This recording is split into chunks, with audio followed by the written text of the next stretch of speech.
ముఖ్యమంత్రిపైనే దాడి జరిగితే మలాంటి అభ్యర్థులకు రక్షణ ఏముంటుందన్నారు మాజీ ఎంపీ అరకు ఎన్డీఏ కూటమి అభ్యర్థి కొత్తపల్లి గీత. సీఎం జగన్పై జరిగిన దాడిపై స్పందించిన ఆమె సాక్షాత్తు సీఎంపైనే దాడి జరగడం దారుణమన్నారు. ఇది పూర్తిగా ఏపీ ప్రభుత్వ వైఫల్యమని ఆరోపించారు. ఎన్నికల సమయంలో పోటీ ఉన్న అభ్యర్థులకు రక్షణ లేకుండా పోతుందన్నారు. ఈ సంఘటనపై తక్షణం ఈసీ కఠిన చర్యలు తీసుకోవాలని కోరారు. ఈ వ్యవహారం విఫలమైన ప్రభుత్వం తరపున సీఎస్ డీజీపీని తక్షణం విధుల నుంచి తప్పించాలని డిమాండ్ చేశారు.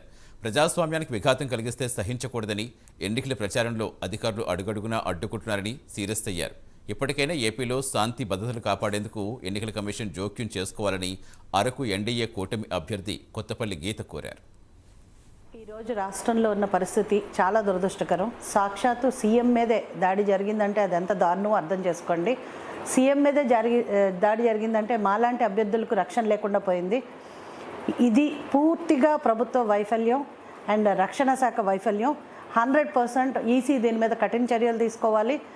డీజీపీ సిఎస్ ఎవరైతే ఉన్నారో వాళ్ళు ప్రజాస్వామ్యంలో ఈరోజు అభ్యర్థులకు రక్షణ కల్పించడంలో పూర్తిగా వైఫల్యం చెందారు. కాబట్టి ఇమీడియట్గా ఈరోజు నేను బీజేపీ తరఫున డిమాండ్ చేస్తున్నాను.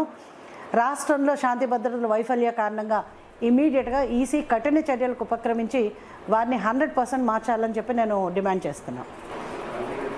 మనం చూస్తే ఈరోజు ప్రజాస్వామ్యంలో తీవ్రంగా విఘాతం కలిగిన పరిస్థితి చూస్తున్నాం. ఎందుకంటే అభ్యర్థులు ఎల్ఈడి వెహికల్స్ తిరిగినా కూడా వైసీపీ గూండాలు వచ్చి దాన్ని పగలకొడతా అని చెప్పి భయపెట్టడం జరుగుతుంది. రాష్ట్ర వ్యాప్తంగా ఈరోజు గూండాలు రెచ్చిపోయి అభ్యర్థులకి రక్షణ లేకుండా భయపెడుతూ బెదిరిస్తూ తిరుగుతున్న పరిస్థితి మనం చూస్తున్నాము. అదే నిదర్శనం ఏంటంటే ఈరోజు సీఎం గారి విషయంలో కూడా జరిగిన దారుణం. ఈరోజు